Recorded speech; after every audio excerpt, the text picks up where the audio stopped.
Bismillahirrahmanirrahim. Assalamualaikum warahmatullahi wabarakatuh. Waalaikumsalam warahmatullahi wabarakatuh. Innal hamdalillah nahmaduhu wa nasta'inuhu wa nastaghfiruhu wa na'udzu billahi min shururi anfusina wa min sayyiati a'malina may yahdihillahu fala mudilla lahu wa may yudlil fala hadiya lahu. Asyhadu an la ilaha illallah wahdahu la syarika lahu wa asyhadu anna Muhammadan abduhu wa rasuluhu la nabiyya ba'da. Puji syukur kembali Tuhan kepada Allah Subhanahu wa taala, yang mana hari ini kita masih diberikan begitu banyak nikmat. Di antaranya adalah nikmat Islam, nikmat iman, sehingga pada kesempatan berbahagia ini kita kembali bertatap muka dalam rangka kegiatan bertakarruf mengkaji kitab-kitab para ulama, agar kita menjadi hamba-hamba yang soleh, hamba-hamba yang rabbani, hamba-hamba yang menjadi cintaan Allah Subhanahu wa taala di hari kiamat kelak. Amin ya rabbal alamin.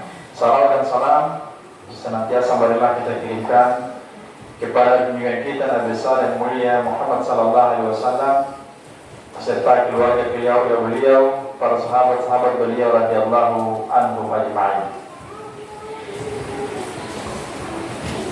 Dewan guru yang dimuliakan oleh Allah Subhanahu wa taala, hari ini kita masuk pada bab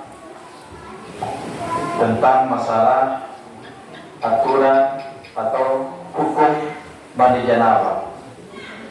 Namun sebelum saya menjelaskan ini, tentunya saya ingin menanyakan apakah mungkin ibu sudah terbiasa melakukan hal demikian, begitu pula dengan bapak-bapak, karena ini memang perkara yang tidak bisa kita tinggalkan, perkara yang wajib orang harus mengetahuinya dan wajib untuk mengamalkan, karena ini bagian daripada perkara ibadah.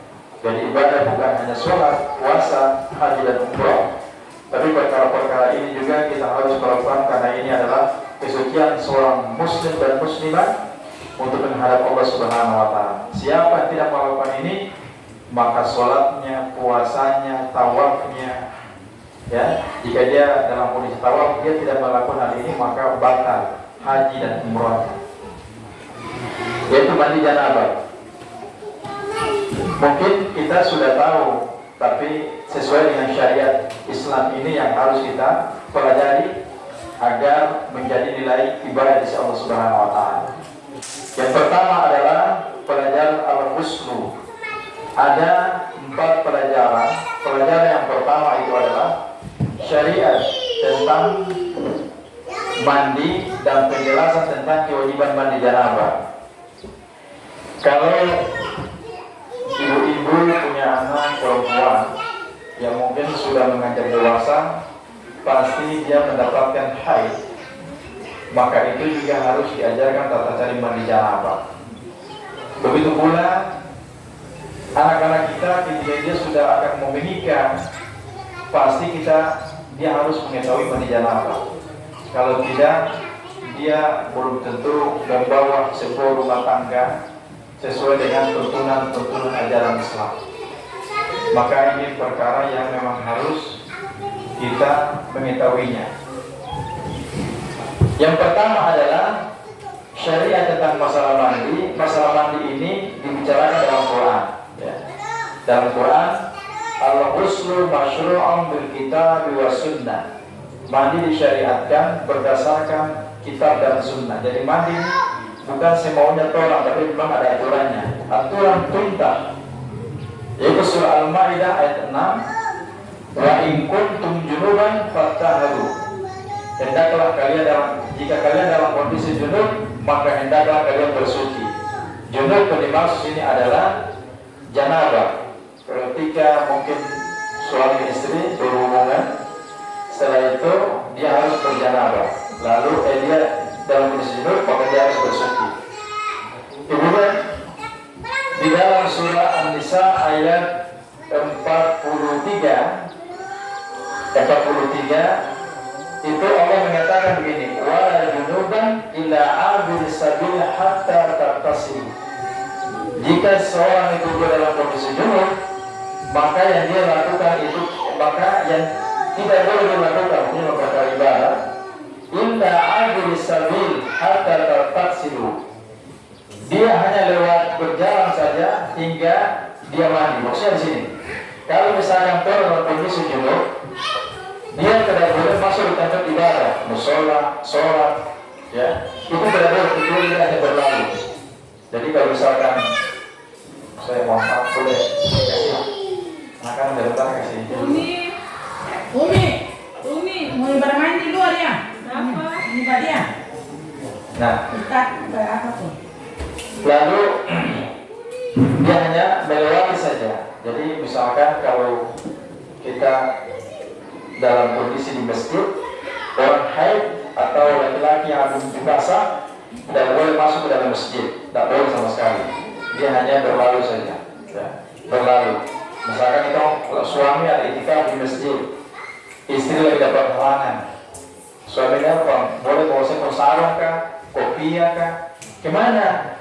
Ke masjid. Ya, saya ini ada halangan, tak bisa masuk masjid.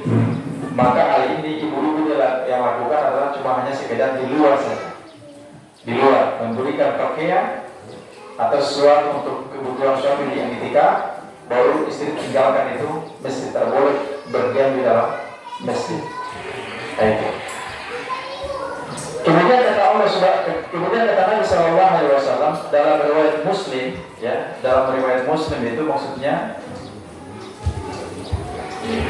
tidak tajawaza al-khitana faqad wajaba al-ghusl. Apabila salah satu kemaluan, maksudnya hitam, dia melewati kemaluan yang lain, maka wajib mandi.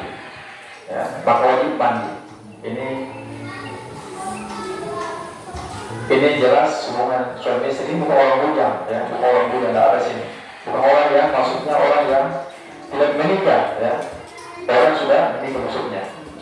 Kemudian itu pelajaran berikutnya adalah tentang kewajiban mandi.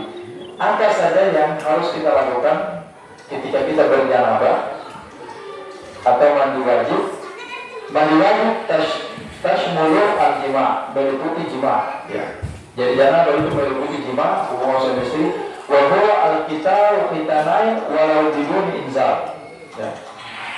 Yaitu bertemu dua alat kelamin walaupun inzal. Mohon maaf, inzal itu di sini para ulama yang menafsirkan huwa khurujul mani bil ladatin fil nawmin aw yahzatin min ar-rajul aw imra'atin. Maksudnya seseorang itu dia suami istri melakukan hubungan suami istri, walaupun dia tanpa keluar, mohon maaf, air mandi misalkan, tetap wajib dia mandi. Karena kenapa? Sudah bertemu dua alat kelamin. Paham ya? Ini masalah fikih, mohon maaf, ini masalah fikih harus sejalan karena ini tentang syariat Allah Subhanahu wa Ta'ala. Dan ini banyak terjadi, orang kasihan banyak yang tidak memahami seperti ini. Kemudian baik mani itu keluar dalam kondisi dia tertidur di basah ataupun dia sadar, misalkan dia merasakan dia sadar tapi keluarnya mani, ya, baik laki-laki perempuan, maka wajib dia mandi janabah. Dalilnya apa? Surah Al-Maidah ayat 6, wa in kuntum junuban fattaharu. Jika berjunub, maka hendaknya bersuci. Kemudian kata Nabi sallallahu alaihi wasallam, wa idza al-tiqa al-khitanani faqad wajaba al-ghusl. Apabila dua alat kelamin sudah bertemu, maka wajib mandi. Ya, mohon maaf, keluar mandi dan tidaknya tetap bisa bertemu, mandi janabah. Kalau orang melakukan hal demikian, langsung berwudu, dia sholat yang tidak sah, harus melewati janabah, mandi janabah. Yang berikutnya, kewajiban mandi janabah. Yang kedua adalah inqita'u darah haid atau nifas, terputusnya darah haid atau nifas. Dia selesai haid, dia sudah perempuan yang sudah berhenti, ya, atau nifas setelah melahirkan sudah suci darahnya, maka wajib dia mandi. Ya, maka wajib mandi sebagaimana dalam firman Allah Subhanahu wa Ta'ala dalam dalam surah Al-Baqarah ayat 22, fa'tazilun nisaa fil mahid. Jangan kalian itu bercoba-coba kata Allah mendekati wanita dalam kondisi haid. Ini maksudnya perkara laki-laki maksudnya. Jangan laki-laki mendekati istrinya dalam kondisi dia haid. Kemudian kata Allah dalam Quran, wala taqrabuhunna hatta yatahharna, ya. Jangan kalian mendekati itu mau melakukan maunya laki-laki suami itu mengajak untuk berhubungan suami istri. Itu tidak boleh karena dalam kondisi dia haid kata Allah hatta yatahharna, sampai wanita itu dia suci baru itu sesuai baru mungkin boleh, ya. Kemudian kata Allah, فَإِذَا تَهَرْنَا فَأْتُوهُنَّ مِنْ حَيْثُ أَمَرَكُمُ اللَّهُ. Jika wanita itu dia setelah dia suci, maka kata Allah, maka suami datangilah istri-istri itu min haitsu amarakumullah, dari manapun sesuai yang Allah perintahkan. Dipahami ya? Iya, paham. Ini kalau misalkan suami dia tidak paham ini, dia mau korek, pakai di utang. Pakai. Ini ada perintah Allah ini. Ya. Oke.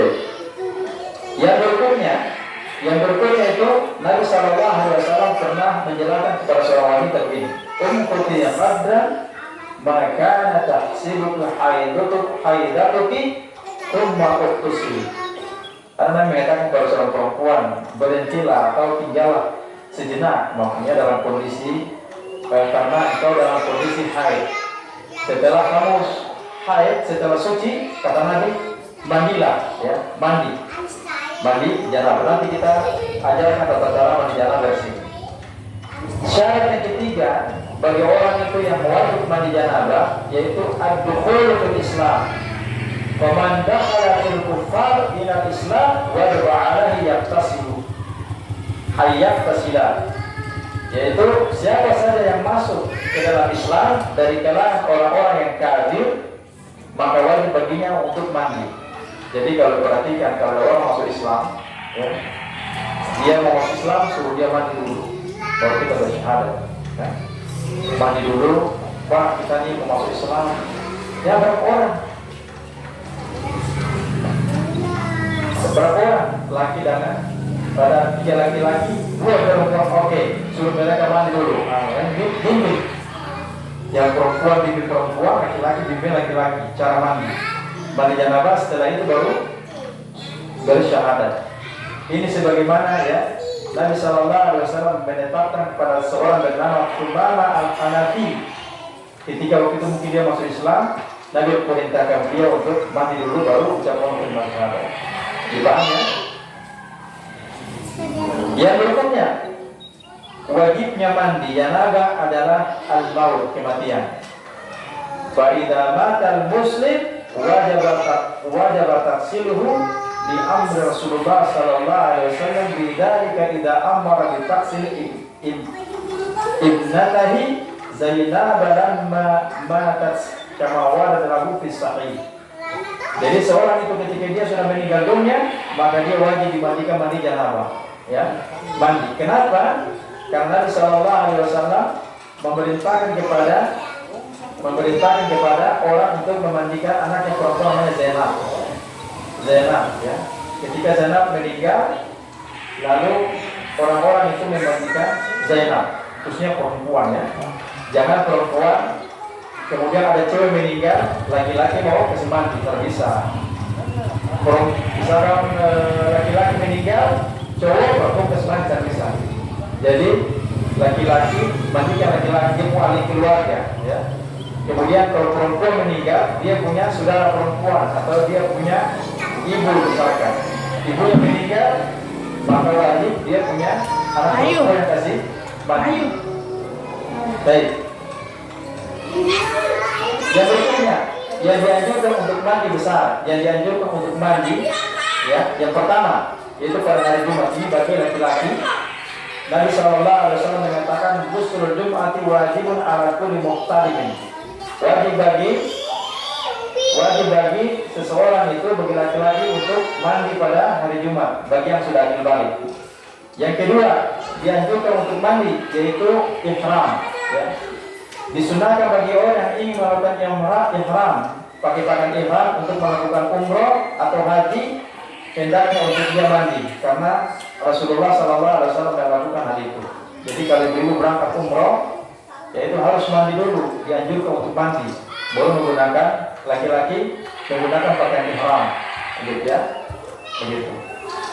Laki-laki menggunakan pakaian ihram wajib mandi. Yang berikutnya itu adalah dianjurkan untuk mandi ketika seseorang itu masuk di daerah Makkah. Jadi kalau masuk di Makkah itu di gerbang itu haram. Yang haram itu maksudnya orang kafir tidak boleh masuk di wilayah Makkah, itu haram. Jadi kalau itu orang berangkat haji misalkan, ya, maka ketika masuk daerah Makkah haram, atau berkumpul di Arafah, hukum di Arafah itu berkumpul di padang Arafah, itu mandi dulu, dianjurkan untuk mandi. Kemudian itu yang berikutnya dianjurkan untuk mandi adalah litaksilil mayyit. Siapa yang memandikan mayat, maka dia dianjurkan untuk dia mandi. Jadi boleh ada memandikan mayat antara orang meninggal di orang meninggal baru ke makam, mau dipulang, dianjurkan ya, bukan lagi, tapi dianjurkan untuk mandi. Alangkah baiknya untuk mandi. Yang berikutnya, pelajaran kedua yaitu adalah fi furudil ghusli wa sunnanihi wa makruhat. Kewajiban mandi, sunnah-sunnah mandi dan makruh dalam mandi janabah. Yang pertama, kewajiban mandi. Wajib mandi itu pertama dengan niat. Mau mandi janabah harus dengan niat, dengan tujuan itu mengangkat hadat yang besar. Nabi SAW mengatakan, innamal a'malu binniyat wa innamal likulli imri'in ma nawa. Segala amal perbuatan itu tergantung dengan nawaitu, niat. Yang berikutnya, wajibnya adalah ta'mimu sa'iril jasad bil ma'. Meratakan air di anggota seluruh tubuh dengan cara menggosok, lalu menuangkan air, ya, menuangkan air ke seluruh tubuh yang sulit, yang air yang tumbuh itu tidak mengalir. Jadi semua ratakan air dengan air, atau tumbuh dengan air. Yang berikutnya adalah wajibnya mandi janabah adalah takhlilu asabi wa sya'ri, menyela-nyela air, menyela-nyela jari dengan rambut di kepala.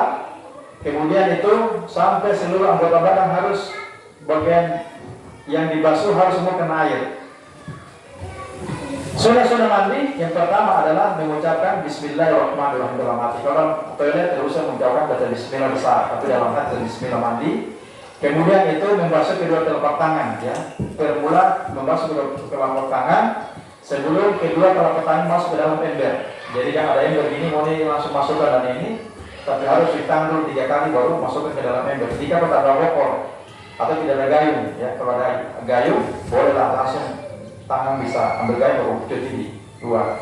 Karena saya jelaskan kemarin, kalau kita bangun tidur jangan langsung tangan masuk ke dalam bokor. Jangan sampai tangan cuma terboleh-boleh tahu, ya, boleh-boleh ke aurat, kemudian itu langsung buka nih apa tangan satu buka itu punya orang, wajah hilang. Baik. Yang berikutnya sunnah-sunnah mandi adalah mendahului dengan cara menghilangkan kotoran, ya, sekitar antara kemaluan antara belakang dan depan itu dibersihkan dulu, dicuci. Yang berikutnya itu adalah mendahulukan anggota wudu sebelum membasuh badan. Jadi kita mendahului anggota wudu dulu. Nah, nanti sini saya jelaskan tata cara mandinya. Anggota wudu, kemudian setelah itu kita berkumur-kumur dan intisyak. Kemudian itu membasuh kedua lutut isyak, masukkan air ke dalam hidung. Oke. Yang itu sunnah, sunnah, kemudian makruh. Makruh bagi seorang itu ketika mandi janabah, yaitu adalah dia menggunakan air boros-boros. Ambil air sampai 3 ember atau bokor misalkan. Yang berikutnya itu adalah bagi laki-laki itu adalah makruh mandi mengutamakan sucinya perempuan. Itu tidak boleh. Ya, itu sudah boleh. Yang berikutnya adalah makruh dalam mandi janabah, yaitu adalah mandi tidak menutup tembok. Jadi itu harus ada tembok menutup kedua punya aurat. Tapi ini hukumnya makruh, ya, mumpung kalau orang belum punya kamar mandi misalkan, belum punya rumah misalkan, boleh dia mandi di sesuatu dari tempat yang tertutup. Ya, kalau dia sudah punya rumah, fasilitas yang bagus, ini paling bagus kan dia terhalang lagi temuan orang dia punya aurat. Karena Nabi Sallallahu Alaihi Wasallam dalam sebuah hadis mengatakan Inna Allah Azza wa Jalla hayyun sittir. Allah itu malu kepada orang yang suka menjaga menutup auratnya, ya. Kemudian itu Allah mencintai orang-orang yang memiliki rasa malu. Kemudian kata Nabi, fa idza iktasala ahadukum falyastatir. Jika salah seorang dari kalian itu ketika mau mandi janabah, hendaklah dia menutup auratnya, menutup diri dari berbagai macam orang yang saya lihat, tembok lah atau mungkin kain kah, ya, harus dia lakukan. Sebagaimana itu dijelaskan berada Maimunah yang ada istri Nabi, dia menceritakan bahwa ketika Nabi mandi janabah itu saya menutup Nabi, jangan sampai orang terlihat, ya. Jadi Nabi dalam kondisi janabah, mohon maaf mungkin beliau habis selesai berhubung sama istri, beliau setelah itu beliau mandi janabah, lalu Maimunah dia tutup dengan kain, tutup, ya. Kalau zaman kita kan sudah ada lengkap tembok yang dia punya fasilitas yang bagus, dia juga mungkin cat dodrop sudah bagus. Itu mungkin lengkap lah. Kalau zaman dulu memang ditutup dengan suatu kain agar orang tidak melihat. Karena memang Allah itu mencintai orang-orang yang memiliki rasa malu, ya. Dan Allah mencintai orang yang memiliki rasa malu karena dia suka menutup dia punya orang. Yang berikutnya adalah makruh. Ini makruh. Seseorang berjanabah mandi di tempat air yang tergenang, air yang tidak mengalir, lalu katanya ceburkan diri ke dalam kali. Padahal kita dalam kondisi janabah misalkan, itu hukumnya makruh, ya. Nabi Sallallahu Alaihi Wasallam mengatakan, la yaktasilanna ahadukum fil ma'i da'ib wa huwa junub. Jangan seorang dari kalian itu mandi janabah di air yang tergenang, tak boleh. Nah, sekarang cara-cara mandi. Kalau cara mandi saya mau tanya dulu, mohon maaf. Ibu, kalau cara mandi pertama apa yang ibu lakukan ya? Bagaimana caranya? Oke, terus apa lagi? Oke, terus? Oke, terus? Oke, berarti sudah paham ini ya? Sudah. Cuma di sini saya jelaskan lagi ya. Tambah sudah sunnah. Yang pertama adalah mengucapkan Bismillah dalam hati kalau kamar mandi, ya. Kemudian itu Bismillah dia dalam hati, ya.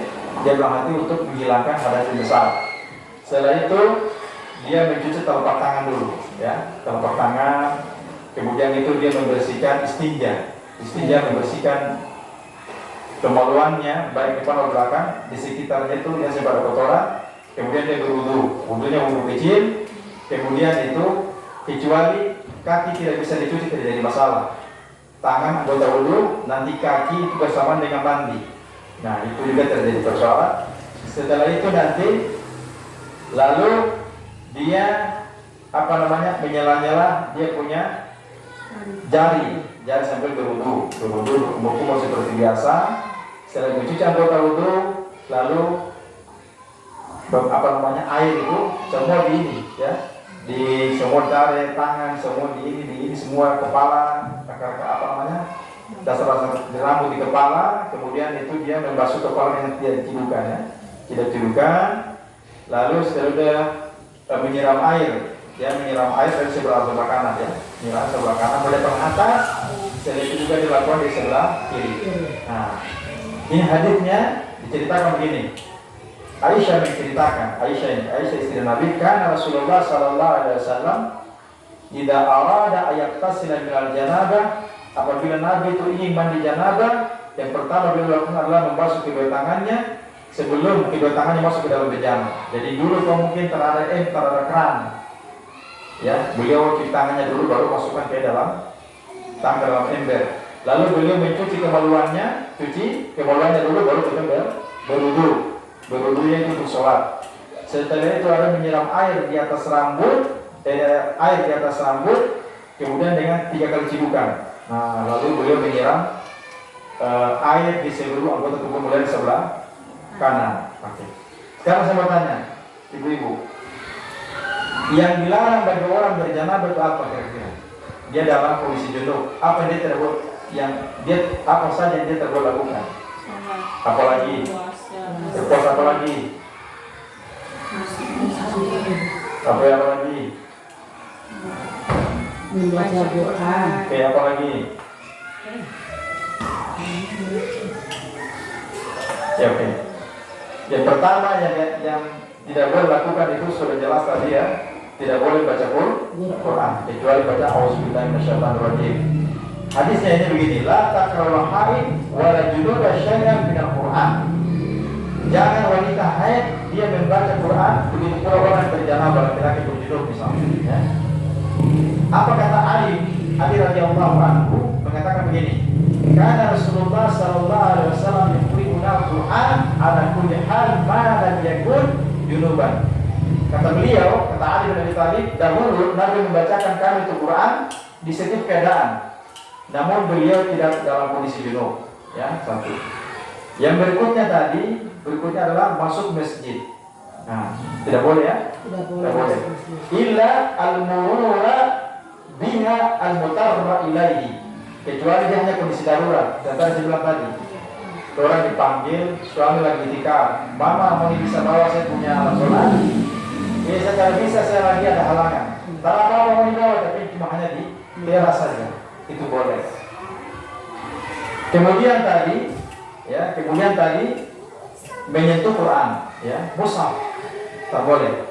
Para ulama mengatakan walau bi'audin walaupun dengan tongkat, ini Quran, pena. Mana Quran? Yang tulis dengan tongkat itu tak boleh. Walaupun kita menyentuh langsung dengan benda yang apa kalau itu tak boleh. Kenapa? Ini dengan Allah Subhanahu Wa Taala ketika dia memulaikan Al-Quran. Innahu la Qur'anun karim. Sesungguhnya itu benar-benar Quran itu adalah Quran yang mulia. Di kitab maknun, ya, sebuah kitab yang dijaga dan dipelihara, la yamassuhu illa al-mutahharun.